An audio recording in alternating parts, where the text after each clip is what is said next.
தமிழகம் முழுவதும் கோடை விடுமுறை முடிந்து இன்று பள்ளிகள் அனைத்தும் திறக்கப்படுகின்றன.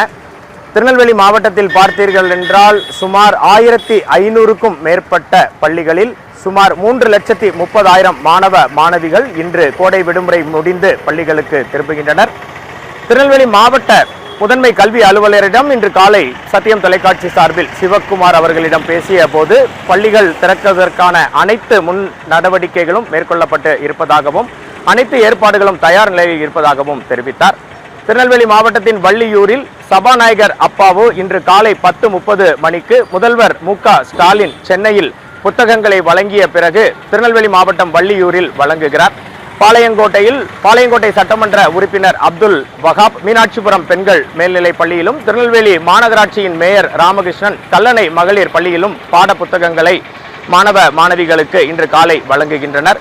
பாதுகாப்பு ஏற்பாடுகள் அனைத்தும் மிகவும் தீவிரமாக செய்யப்பட்டிருக்கிறது. இன்று மாணவ மாணவிகள் எந்த ஒரு சிரமமும் இல்லாமல் திருநெல்வேலி பாளையங்கோட்டையில் அமைந்திருக்கக்கூடிய ஏராளமான பள்ளி குழந்தைகளின் பாதுகாப்பை உறுதிப்படுத்தும் வகையில் சிறப்பு ஏற்பாடுகள் செய்யப்பட்டுள்ளதாக மாநகர காவல்துறை ஆணையாளர் சந்தோஷ் ஹதிமணி தெரிவித்தார்.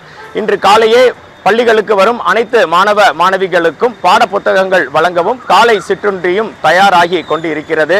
அனைத்து ஏற்பாடுகளும் முழு வீழ்ச்சியில் தயாராக இருப்பதாக திருநெல்வேலி மாவட்ட முதன்மை கல்வி அலுவலர் சிவக்குமார் தெரிவித்துள்ளார்.